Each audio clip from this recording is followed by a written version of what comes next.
What's happening, everybody? Happy Thursday, but it's Wednesday if you're watching live on YouTube.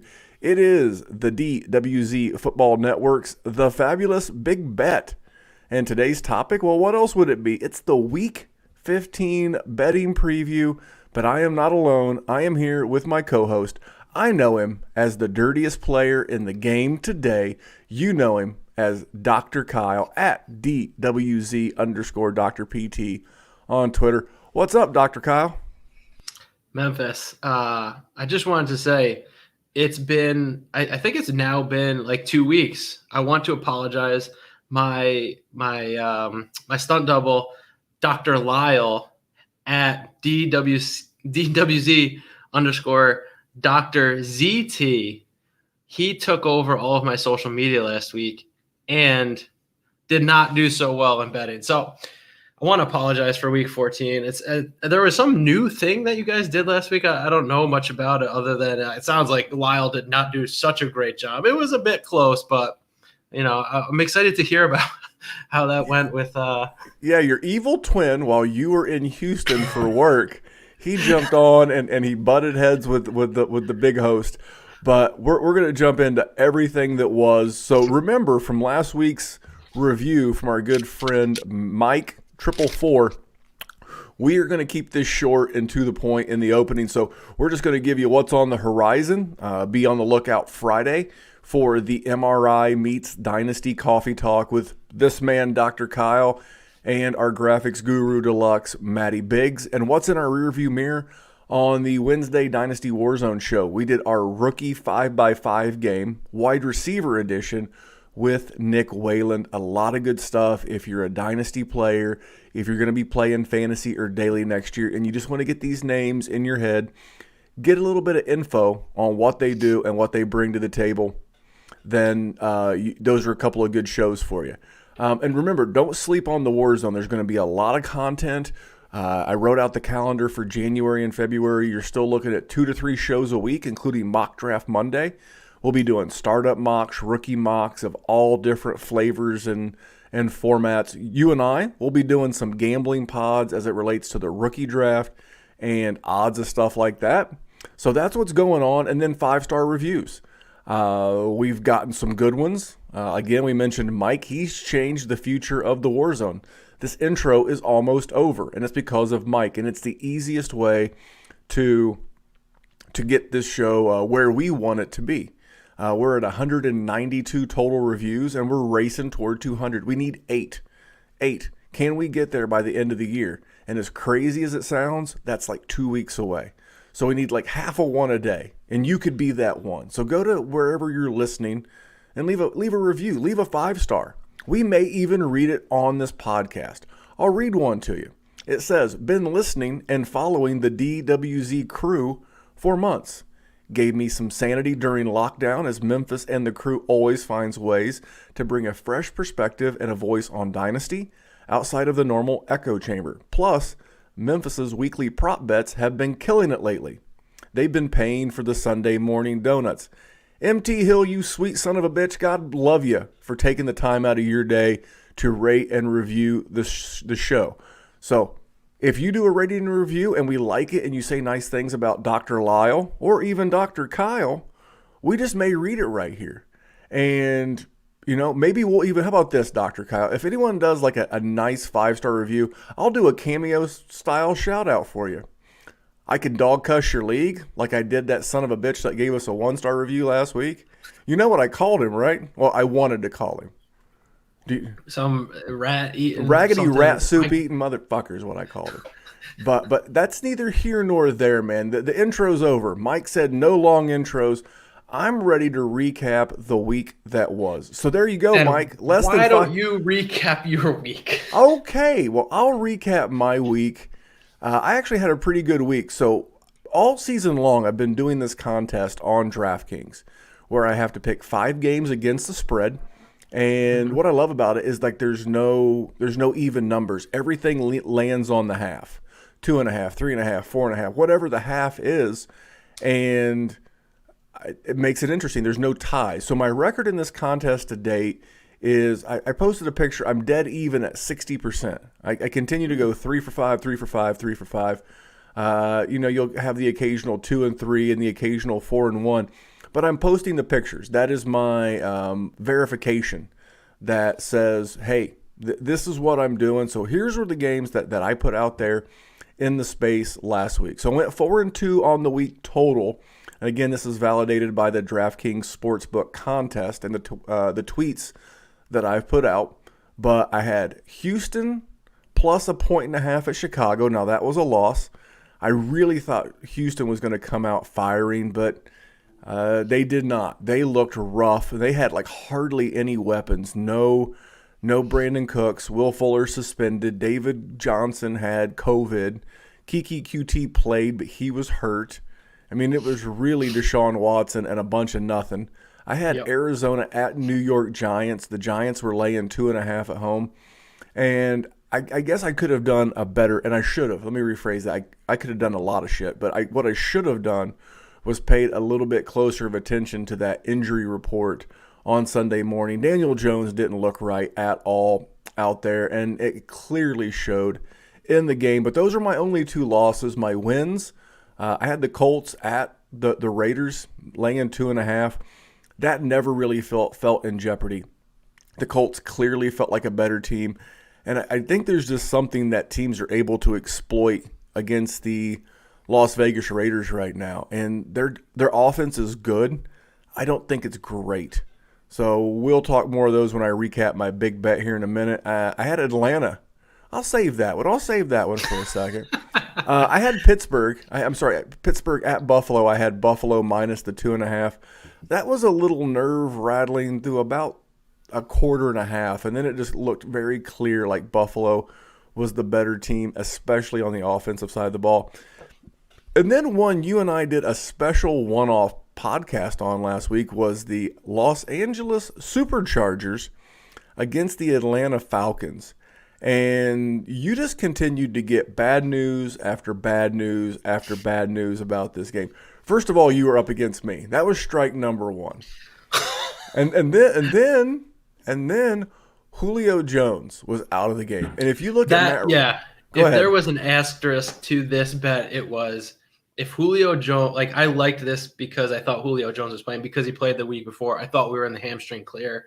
Once it came out, he was out. I was like, oh shit, I'm not buying out because that's lame. But I definitely saw it being much closer than originally expected. But and the other thing is bets on Wednesday is that the Falcons just can't run the ball. No. Todd Gurley, I mean, from a medical opinion, you can tell me if I'm wrong. He just looks shot. He looks like a shot fighter out there. Can barely move. And it's so sad to see for a guy who is so extremely talented.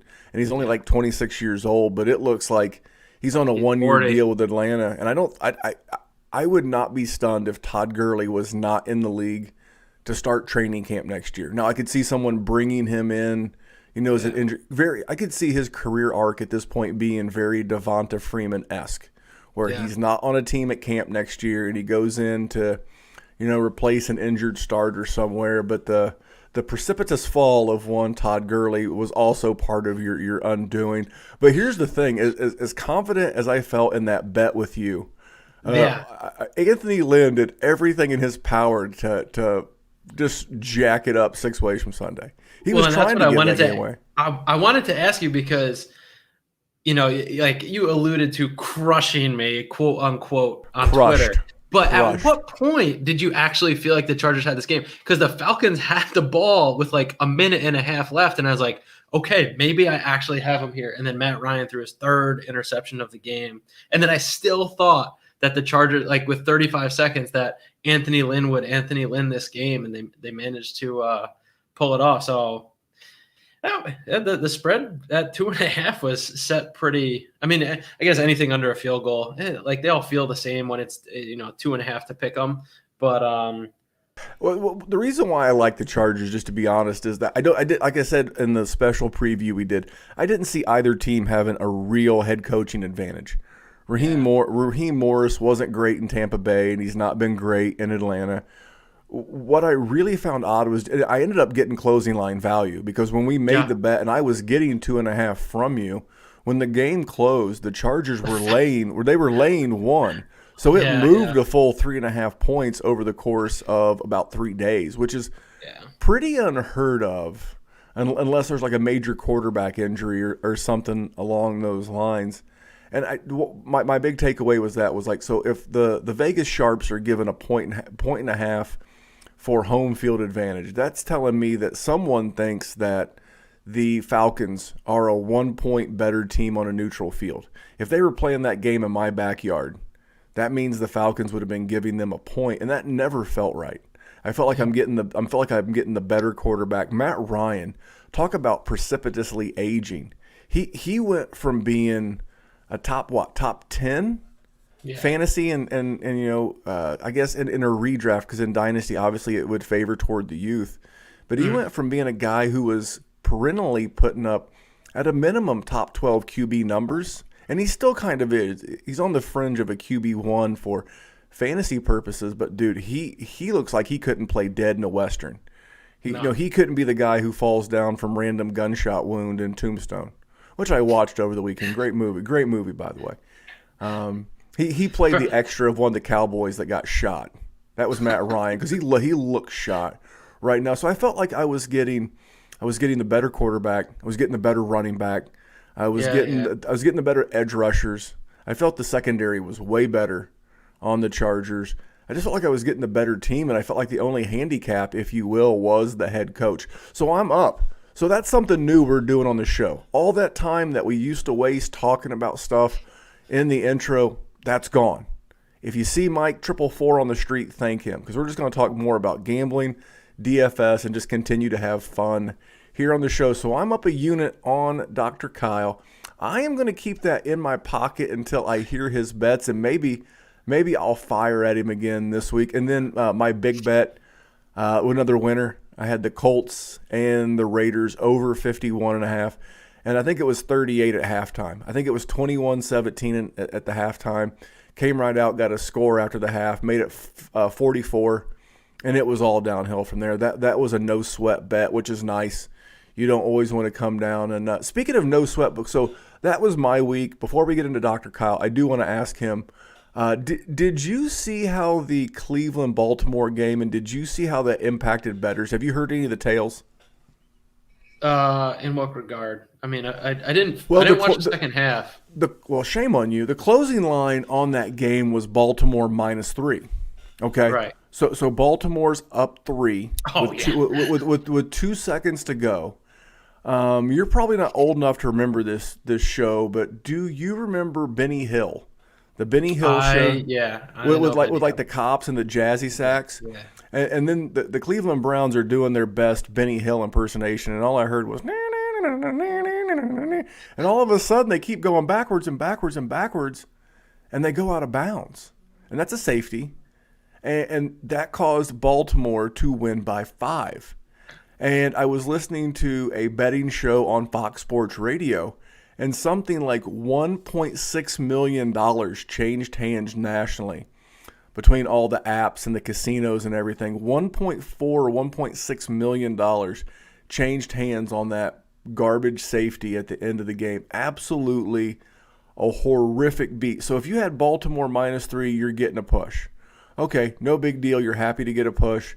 Same with Cleveland. I mean, if you had watched that entire game, and I did, I watched it snap to snap minus our Mock Draft Monday podcast. And I watched it all the way to the end. And if you had bet that game, you were sweating it so much either way at -3. It was going back and forth, and everybody got a good sweat, and it made the game so good. And all right, everybody's Like going to get a Lamar push. in the stall. Yeah, Sweating it out. Yeah, Lamar shit on more than just some stomach cramps. That ruined some people. So I certainly felt bad. But then again, every Cleveland bettor, there's the opposite side with a Baltimore bettor. So a very interesting number that impacted $1.6 million of betting action. Now, I don't know that you lost that much, but I know you had a very wild weekend yourself. Now, in fairness, you had been very hot. You had been very hot the previous 2 weeks, so you ran into a cooler Break down what happened with you this weekend. So, in regards to what we talked about on the pod, I'm so mad. Like I had BB written next to Colts at Las Vegas -2.5, and I got off of it. And I'm not trying to backtrack a lot, but I was on the Colts -2.5, so that was my win. Shame on me. Like I still think the Steelers are a better team than the Bills, but 3 games in 11 days.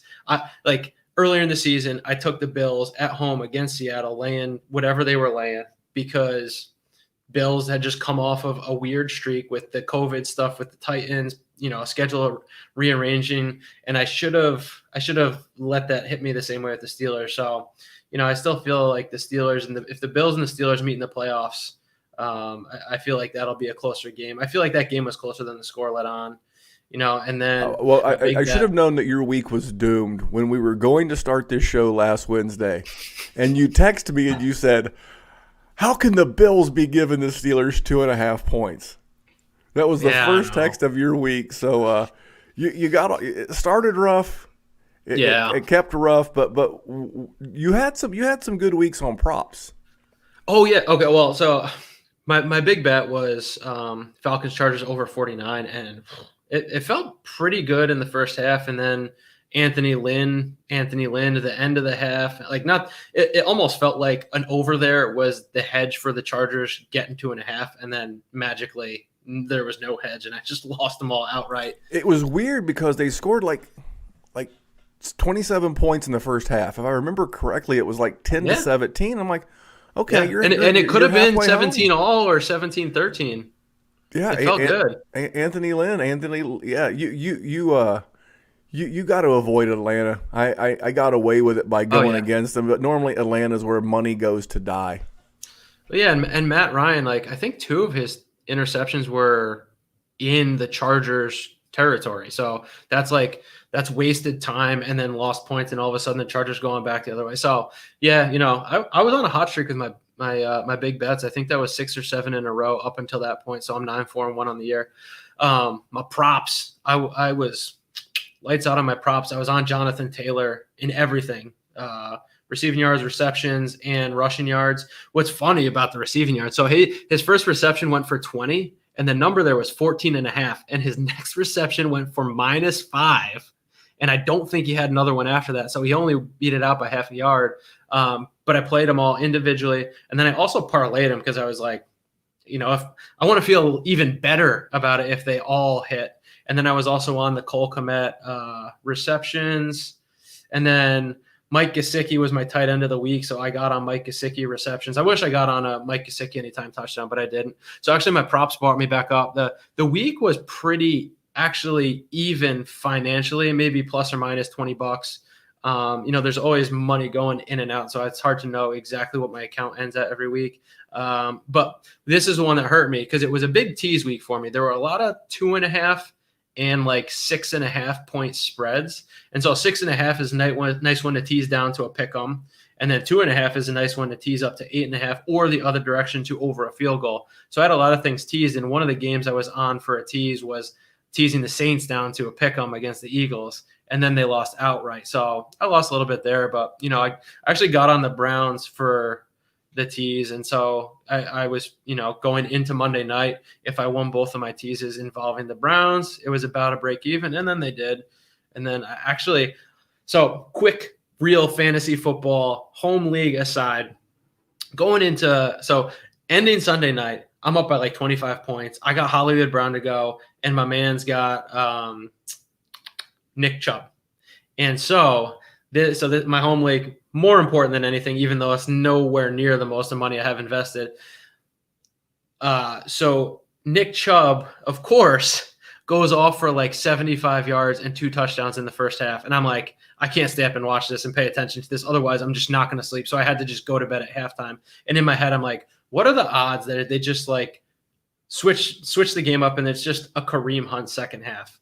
And then sure enough, it was a Kareem Hunt second half. And eventually Hollywood Brown got a touchdown too. So actually, I think if Hollywood Brown, because he had nothing at the end of the first half, if he did the same thing in the second half, I still would have lost, even though Nick Chubb didn't do any. I think he got 15 or 20 yards in the second half.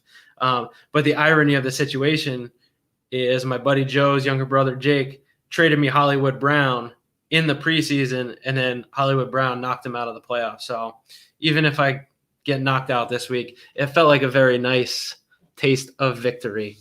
So yeah. I will say this, that if you're listening to this because you primarily probably found us as the Dynasty Show, the Dynasty Warzone, one thing that if you're starting to dip a toe as more and more states come online with legalized gambling, especially through apps. Now, we use mybookie.ag. We'll read the commercial, or I'll just go ahead and do it. Mybookie.ag is the official gambling partner of the Fabulous Big Bet, and they're web-based. I just keep my browser open and sign in every time that I want to make action. It's not super hard. The web-based, it's kind of like if you play on MFL versus Sleeper. Sleeper's an app. I use the MFL. I use it directly through my browser on my iPhone.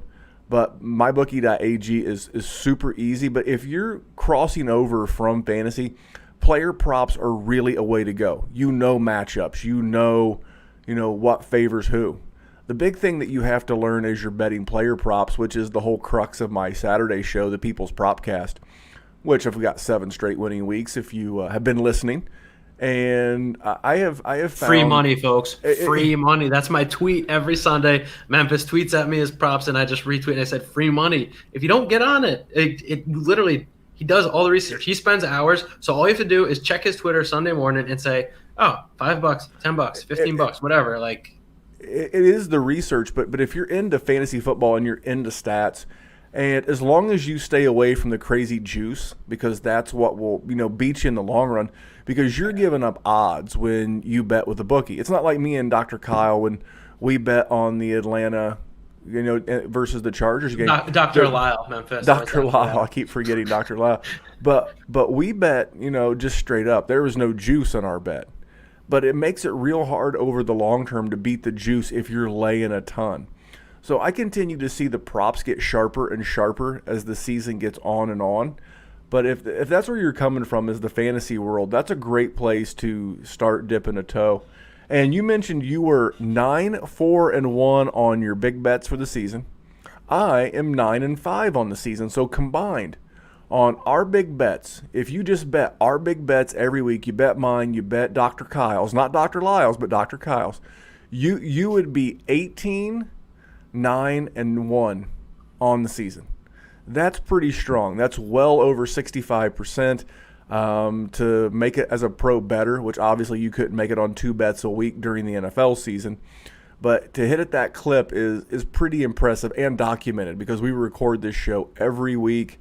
So we're looking to get on the winning ways. So Dr. Kyle, I'm going to do a 2-for-1 ad spot and get this out of the way for the people. We mentioned our sponsor, mybookie.ag, our official odds provider. Everything we're getting ready to cover comes from mybookie.ag. And if you're looking for convenience, and Dr. Kyle, aren't you always looking for convenience? DoorDash, Uber Eats, you take a Uber here or there, convenience, right?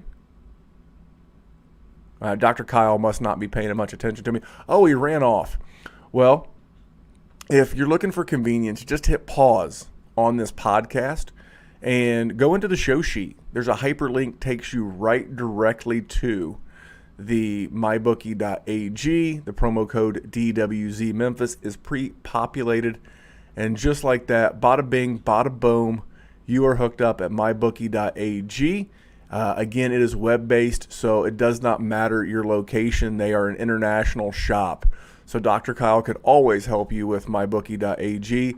And our second sponsor is Veridian Global. Veridian Global is the home of the DWZ merch, including the DWZ Dad hat, the DWZ NWO themed hat, the Hockamania hat, and so much more. And that's our official apparel provider, Veridian Global. That's VERIDIAN. And if you're watching live on YouTube, you will see that crawling across the bottom of the screen. So you can't miss out. Head over there. If you're a first-time user, use promo code MBC2020. That is it, as in Maddie Big Chest, MBC2020. Save you some bucks over at VeridianGlobal.com. So there's the ads, Dr. Kyle. I'm going to give you the first like of the week. What are you looking at? What are you liking for week 15, man? Can you believe week 15? No, it's so funny you said that because you had a tweet today again about the head-to-head bet, and I was like, in my head, I'm like, plenty more to come. Yeah. And I was like, wait, there's only 3 weeks left in the regular season, so I kind of hope we get one today. And of course, there's always the playoffs. The playoffs, like, there's fewer games, so we have increased odds. But I don't. I'll tell you what. I looked at this week. Like, I looked at it Monday, didn't like much. I looked at it Tuesday. I was like, I think I like more. And then, of course, then you do the devil and the angel on each shoulder, and you're like, oh yeah, this looks nice. And you're like, oh no, it really doesn't. Look, I got a bunch of likes. I think I have my big bet nailed down. So maybe we could talk about more than our typical three. Here's my first one. And this is, I'm going history based here because if you look at what Chicago has scored in their past few games, they look like their offense is buzzing. But Chicago is at Minnesota this week, and the total on that game is 47. Now, if you look just at recent history with Chicago, they've scored some points, but they've scored those points against Detroit's atrocious defense and Houston's pretty bad defense at home. And so I got to thinking, because at first I was like, oh, maybe I like the over in this game. And then I went to see what Mitchell Trubisky has done as a quarterback against the Vikings. And he's 4-2. I'm like, oh, okay, maybe I lean Chicago. And I look at his numbers. In 6 games against the Vikings, he's 4-2 with 2 touchdowns, 3 interceptions, and a passer rating of 72. I'm like, that's interesting. So I decided to look into the history of the Bears-Vikings rivalry just over the past few years. I didn't want to, go back into the 70s or the 80s and see what the Purple People Eaters were doing against the you-know-who's or that 85 Bears D. Irrelevant. But I figure over the past few years, Nagy's in his 3rd year, Zimmer's in his 2nd or 3rd year, I believe. Trubisky's in his 3rd year. Cousins been with the Vikings for 3 years, I think. In the past 3 years, here's the total scores for Vikings Bears. In 2019, Bears 21, Vikings 19, total of 20. Also in 2019, September, Bears 16, Vikings 6, 22. Year before, Bears 24, Vikings 10, 34 points. November that year, Vikings 20, Bears 25, 45. Then we go all the way back to 2017. We have Vikings 20, Bears 17, 37 total points. Bears 10, Vikings 23 for 33 points. You have to go all the way back to January 1st of 2017, which is technically the 2016 season, for the last time the Bears-Vikings went over 47 points, and it was 38-10, 48 points. And so what we have here, I think, is very familiar coaches who are very familiar with each other's offenses, who are going to play a typical divisional chess match of a game. I don't love it. Like 47's that number. We've seen a lot of overs, but I feel like we've leaned under the past few weeks as the weather's turned on us. It's gotten colder. I feel like teams are turning more to a running game. The playoffs are closer in sight, and teams are being a bit more conservative. And for those reasons, I am on the Bears and the Vikings under 47. And one other thing. So I liked the over in the Bears game last week. If Akeem Hicks did not play, he did play. And so now the Bears defense is back to a healthy Akeem Hicks, Khalil Mack, and Roquan Smith. And I feel like this is just going to be a game of, try and get a first down here or there, and then they're going to do the punt for punt, field possession. And whoever's the first team to start their field position at like the 45-yard, their own 45-yard line or around midfield, will be the first one to strike, and they're going to have the advantage. All right. Well, I'm not going to pull the trigger on that one. Didn't love it. I'm going to hit you with my first like, and that is Seattle at the Washington football team. The football team getting 5.5 on mybookie.ag. And I watched a good New York Giants defense give Seattle fits in Seattle. And now I get to watch a really good Washington defense get to play a Seattle team going all the way from the Pacific Northwest to our nation's capital for a 1 p.m. start and some potential weather, a little bit of snow, may not be the best weather. What I'm waiting on before I pull the trigger on this game is to see if Antonio Gibson and Alex Smith are playing. Now, if Alex Smith is going, I will bet this. I will take Washington. I would love to see the number go down or actually go up in my favor, get a little bit closer to a touchdown. But Seattle as a road favorite this year, they are 1-1 against the spread.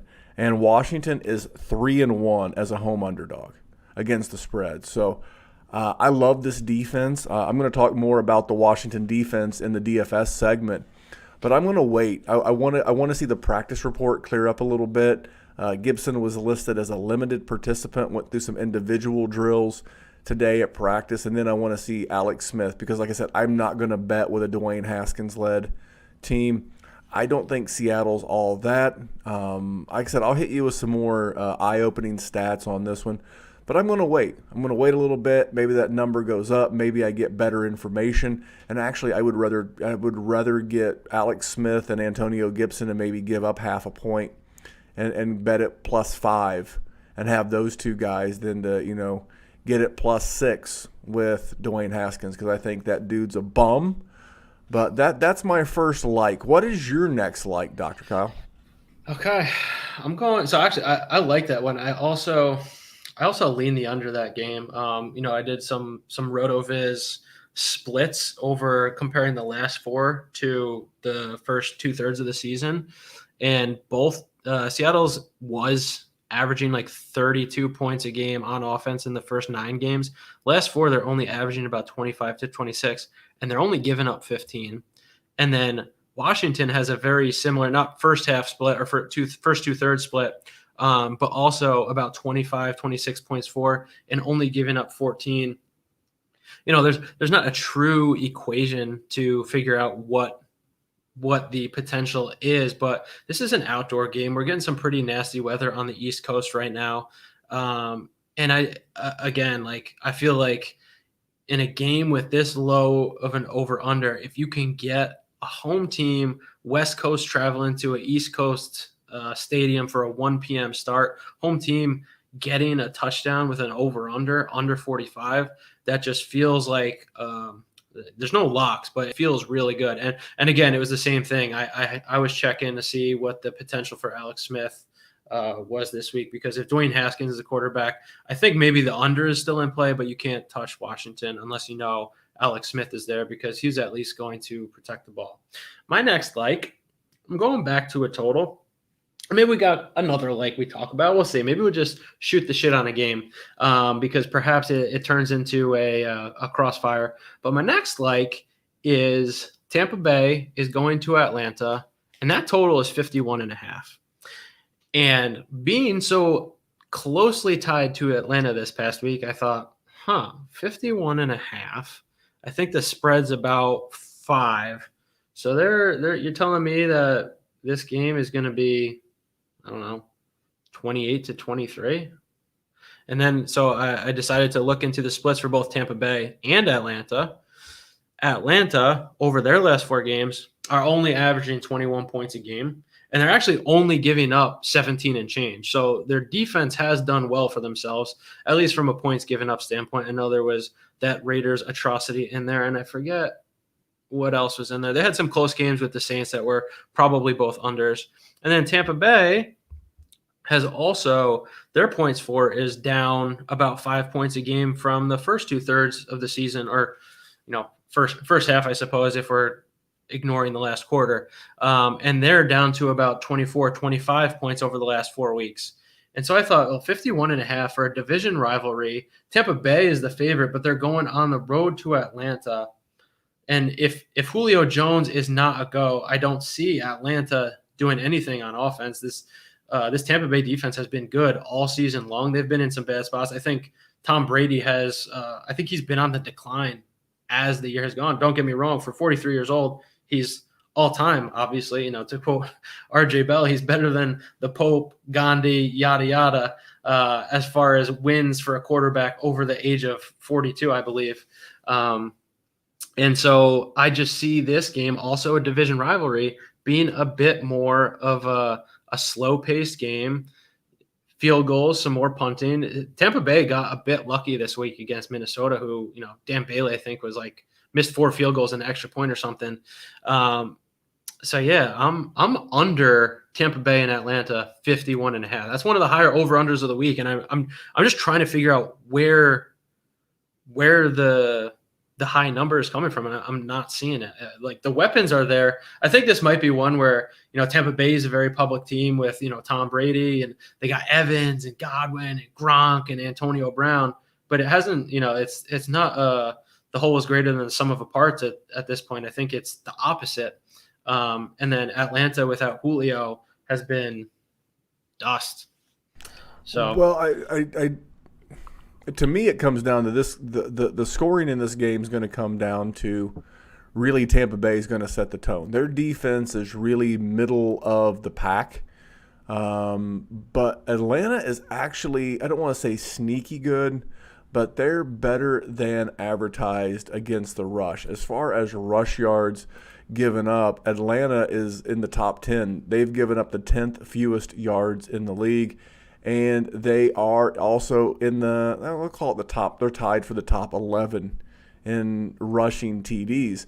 And there could be no Ronald Jones in this game. He's on the COVID list. He's got a broken finger. So if there's points coming, on a side note, we're going to talk more about this game later, so I won't get into it too much.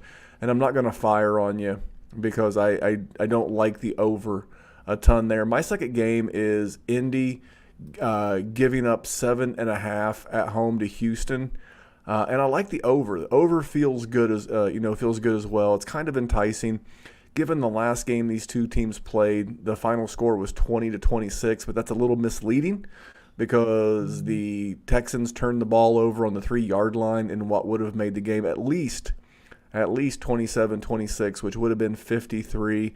Now, on top of that, I mentioned earlier they're going to be getting David Johnson back. They're going to be getting Brandon Cooks back. There is no concern about weather here in Indianapolis, so I don't think that's a concern. I think Indy's defense is a little overrated, especially as of late as they played better offensive teams. So I will wait. If this game dips below a touchdown, maybe I'll look at it then, but that hook is danger. How do you catch fish? On a hook. And that hook feels like it's going to snag a lot of people. I see this game easily being like 24-31, something of that nature. And I do like the over also because the entire Houston secondary feels like they're either on injured reserve or out. And T.Y. Hilton already torches this defense. It just feels like Indy could put up 28-31 on their own. And we know how capable Deshaun Watson is, even against Indy. He looked great against them last time. So I like the over.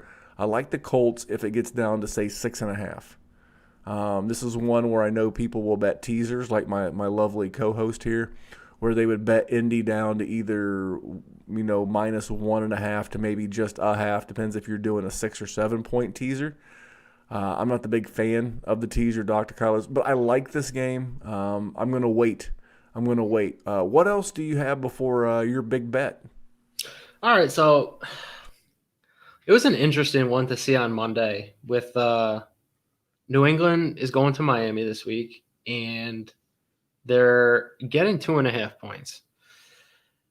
And I know that Miami is a bit banged up on offense, but after watching New England play against the Rams on Thursday night, I just don't see where they're going to score points. And I know Uncle Bill Belichick worked his, veteran coach against rookie quarterback magic on the road against Justin Herbert a couple weeks ago, but that felt more like, I didn't watch that game so much, but it sounded like it was more he exploited the special teams, like the atrocity of the Los Angeles Chargers special teams.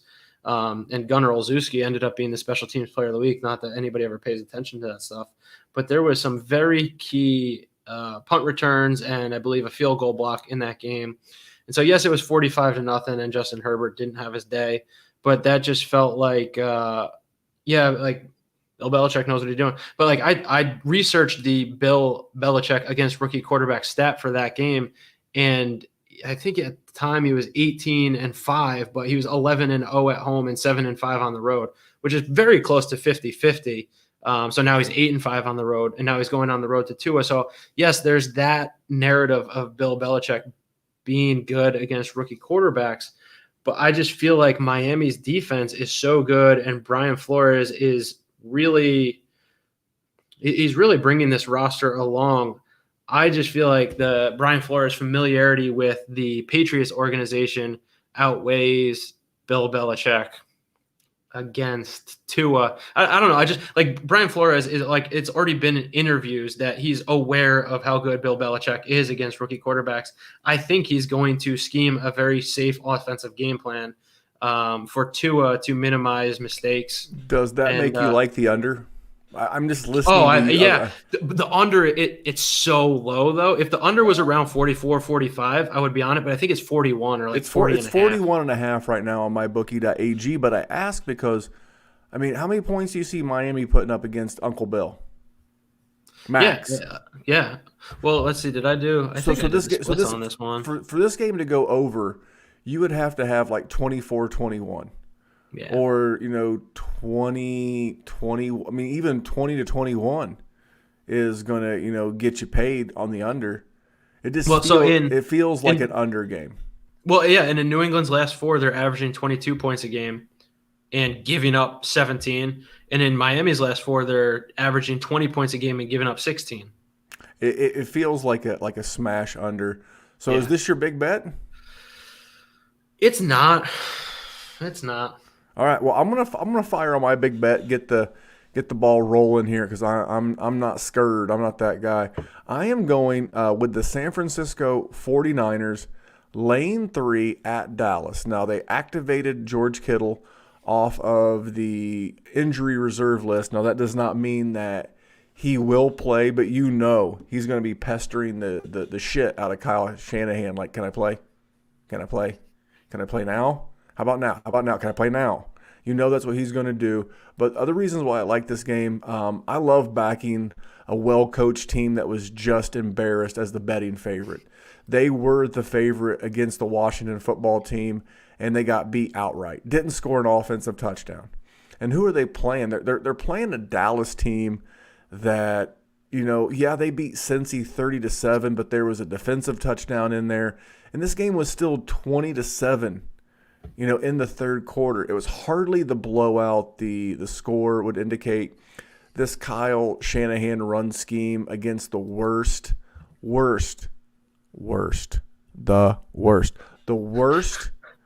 rushing defense in the league. It just feels like a recipe for disaster for the Dallas Cowboys. I know the game's in Dallas. That says that even a banged up San Francisco team is 4.5 points better than Dallas. I will lay the 3. I don't normally do a lot of sides with my big bet, but I'm going to take a proud 49ers team coming off of a loss against the Dallas team, coming off of a win, and I look for this one to be ugly for Dallas. Just even being defensively limited, this is not going to be a handsome game. And I am going to lay the 3. I'm hoping I'm not going to bet it. I am going to bet it, but I'm going to wait and actually put my money down, hoping that I can get it at 2.5. Dallas is a very public team, and they're going to say, "Well, who is this team that just come off a loss against the football team to give on my Cowboys, this many points?" And I could see them betting the Niners down a little bit, so I will bet this game. And before I get into your big bet, do you want to know the rest of my it can change, my current card on the DraftKings contest? Because I went ahead and all right. Well, these are games that I've got selected now. I can change them up until game time. I have got Buffalo minus 6.5 at Denver, just under a tutty. I've got Tampa Bay minus 5.5 at Atlanta. I've already teased Tampa Bay. I've already teased Buffalo. I've already teased the Green Bay Packers. I have got San Francisco minus 3.5 on the contest. Now it's 3 here on my bookie, but it's 3.5 in the contest. I've got Washington plus 5.5 in the contest, and then I've got Kansas City minus 2.5. Kansas City minus two and a That's a half good was number. They're it's a not. it's a great number. See, so on these contests, they have to they usually post it by Thursday morning, every game, and they don't change it. It's locked in. So if something changes, you got to be up to date and you got to make the right moves. But yeah, I will make some moves on this depending on some news. Like the Tennessee Titans are laying 5.5 to the Lions. I think the line was presuming that Matt Stafford was going to play. Yeah, obviously, probably. If Matt Stafford doesn't play, then I will pivot and take the Titans at home minus 5.5. But that's what I'm looking at right now, man. Let's talk about your big bet and then talk a little DFS. All right. Here's my big bet. I am taking the Philadelphia Eagles getting 6 at the overrated Arizona Cardinals, coming off of what looks like a really big win against the Giants. Daniel Jones handed the Cardinals that win.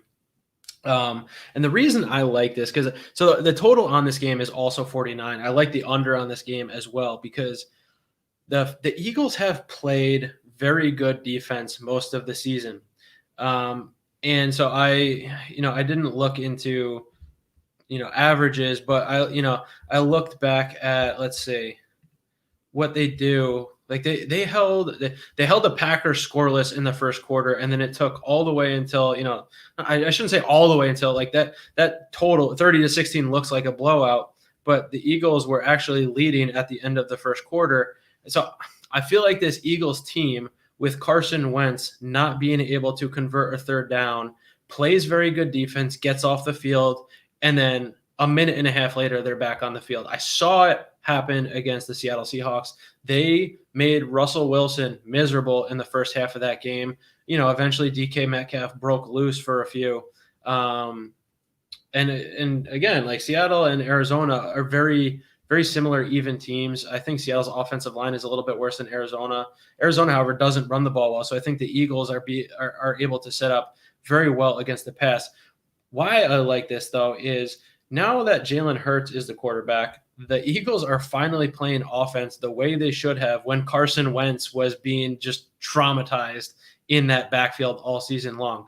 They're finally running the ball. Miles Sanders looked like the Miles Sanders we've all expected him to be last week. Jalen Hurts is not afraid to run the ball. Like you want to play Jalen Hurts props the rest of the season, probably just like take his under whatever it's going to be passing and over and rushing. It's an exaggeration. But the Eagles are finally able to stay on the field on offense, so the defense can be rested. And 6, like who, to quote Memphis, like who the fuck are the Cardinals to lay 6 points?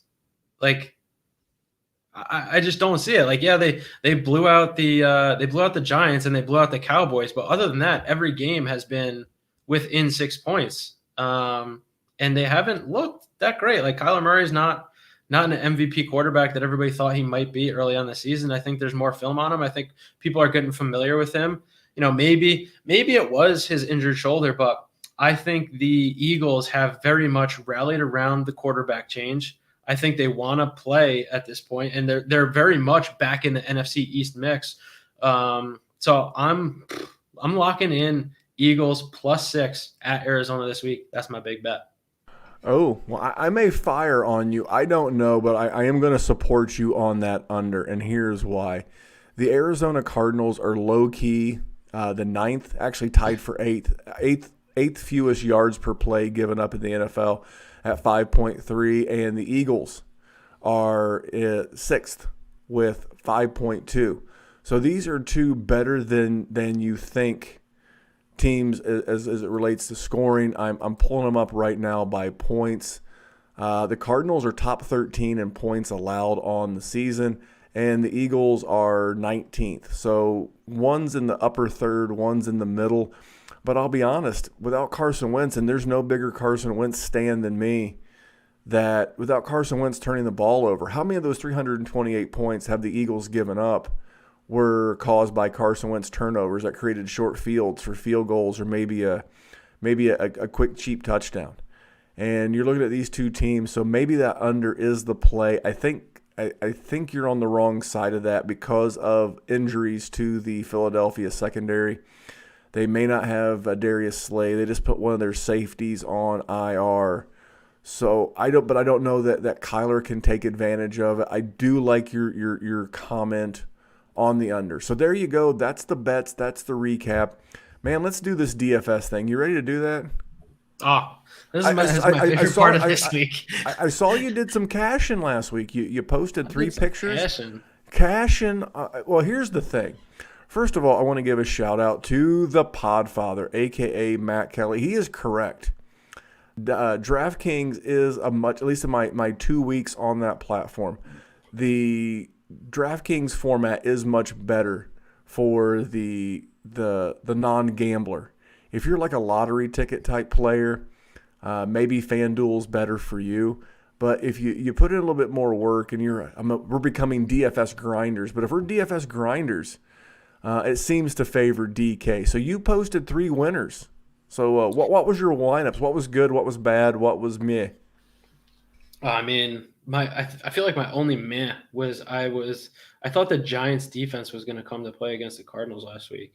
But look, I mean, so I did a couple of FanDuel free plays, and I finished in 190th out of 21,000 people, and won $0 because whatever the payout was. And that contest I had. I had the Rivers T.Y. Hilton stack was my stack. I had that across the board. I was on Derrick Henry. I was on Jonathan Taylor. I mean, so in that, I had Mike Williams lay me a goose egg, and I still finished that good. I had Washington football team was my defense, and I was on Devontae Adams. And that was FanDuel. And then on DraftKings, I was on, again, Rivers Hilton, Adams, David Montgomery, and Jonathan Taylor. Tim Patrick was like my cheap guy who scored a touchdown. Mike Gesicki was my tight end, and he had 2 touchdowns before he left the game. And then Ronald Jones, he had a decent game. Like, the DraftKings puts up the fire and the ice. Like, it was either fire or good, and then Giants ice. So I turned like $15 into $50 last week. Not too shabby. I turned the whopper of $3 into $5 after turning $3 into $10 last week.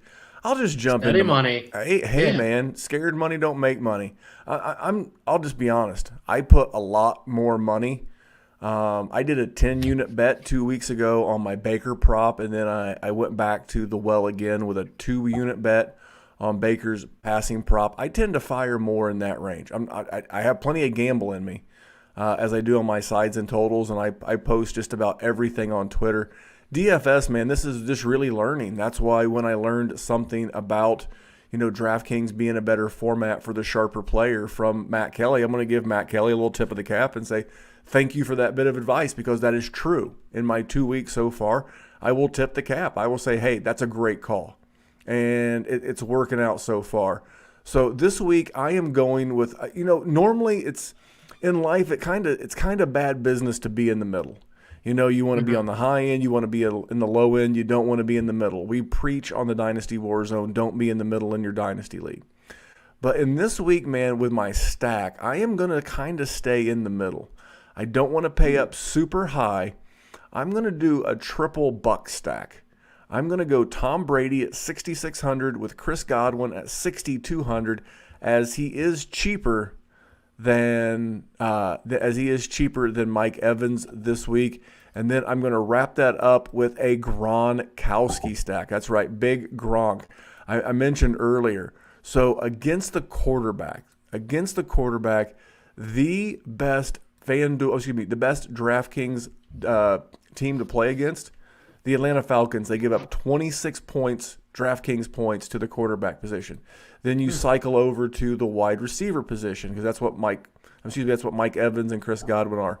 The Atlanta Falcons give up the second most points to the wide receiver position.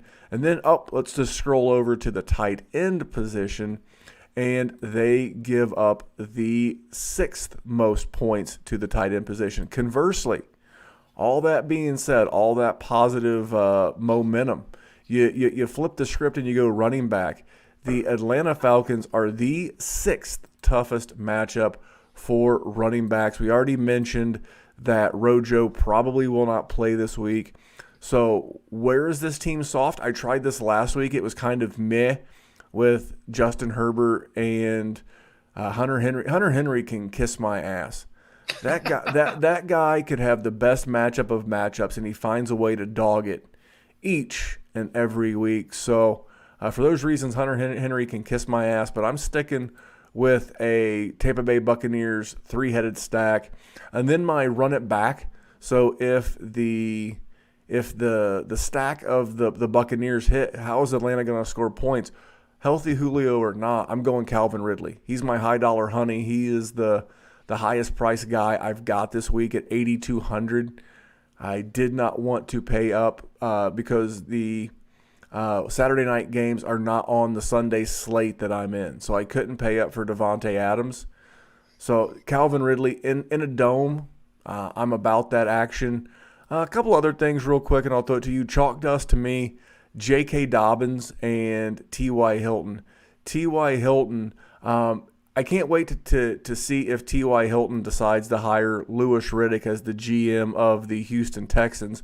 Because if you didn't know, T.Y. Hilton owns the Houston Texans. So ownership will allow T.Y. Hilton to help have a say in who the new GM is there. And then J.K. Dobbins, $5,900 against the Jacksonville Jaguars defense. Here's the thing. They're coming off a short week against a tough division foe. This is kind of, I won't say a letdown spot, but, if your quarterback really was cramping and not taking a shit, then why are you going to overdo it in a game where you're just trying to win? Maybe not necessarily get margin and win by a bunch of points. You just pound the ball with J.K. Dobbins and Gus Bus and get in and out with a dub and move on down the road. And my Mr. Mincash. Now, I'm actually going to throw you a bit of a curveball. Can you hit a curveball? With a golf club or a tennis racket? Baseball. Anyway, my curveball on Mr. Mincash is going to be my defense. I'm going to go the Washington football team. I love that. For 2,500, and you may say, but Memphis, they're playing the Seattle Seahawks, and they're this great high-powered offense. Turnover Russell Wilson. Turnover machine the second half of the season. I love it. In the last 8 games, Russell Wilson has had 13 turnovers in those 8 games and 25 sacks in that span, and he's been sacked 40 times on the year. And speaking of 40 sacks, that's how many the football team have on the season. So the Seattle Seahawks give up an average of 3 sacks a game, and the football team averages 3 sacks a game. And I'm looking at 3 sacks and at least 1 turnover. We saw this defense and special teams score twice last year. It's got a low total. The total on this game, you mentioned it earlier. You said 41.5. Earlier when I wrote this show sheet, they had it at 44.5, which would make Seattle's implied team total at 23.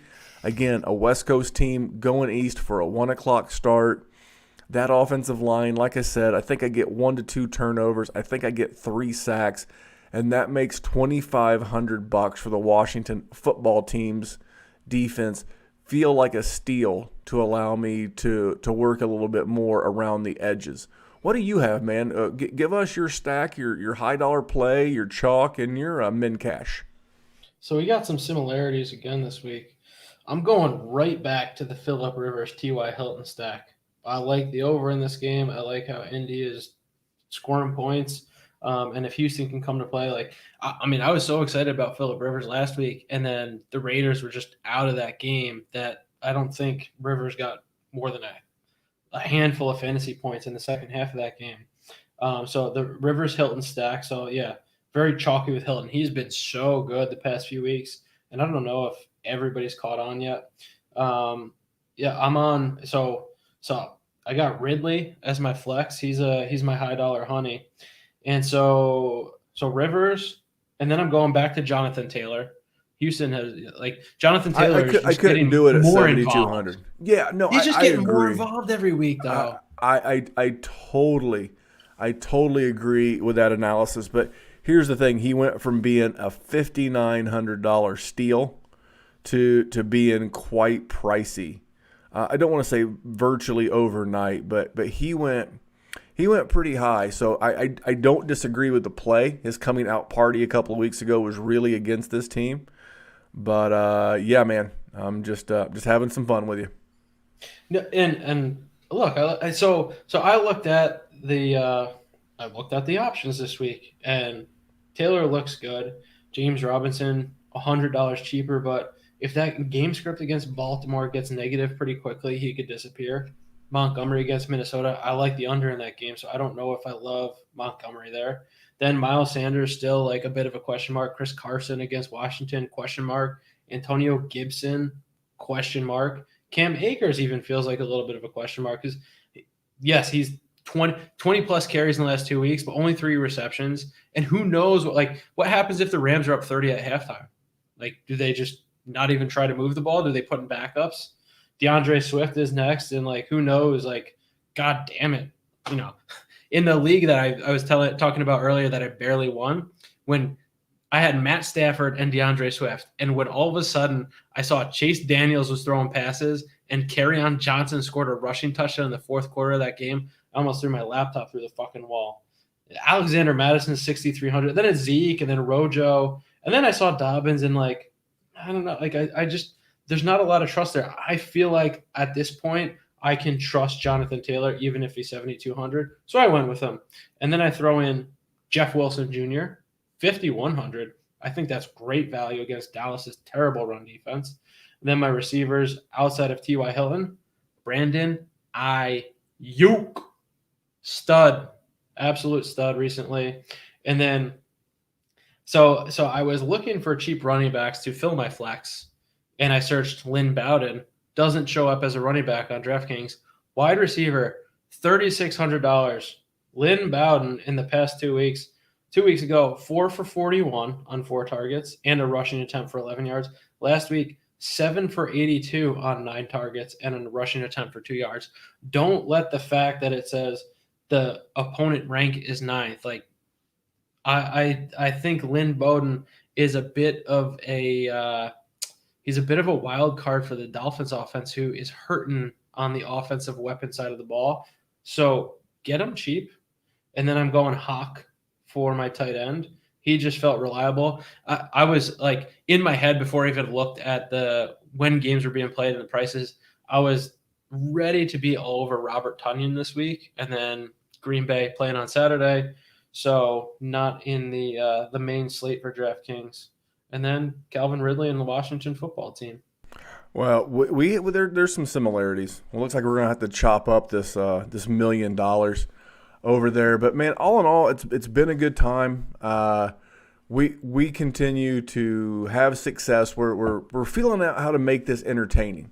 I think it goes without question to say that you and I have been successful. I think that if you, the listener, have had good betting discipline, and like I said, just followed our big bets and followed us on Twitter, we've made you money. We have made you money this football season, and we're very proud of that.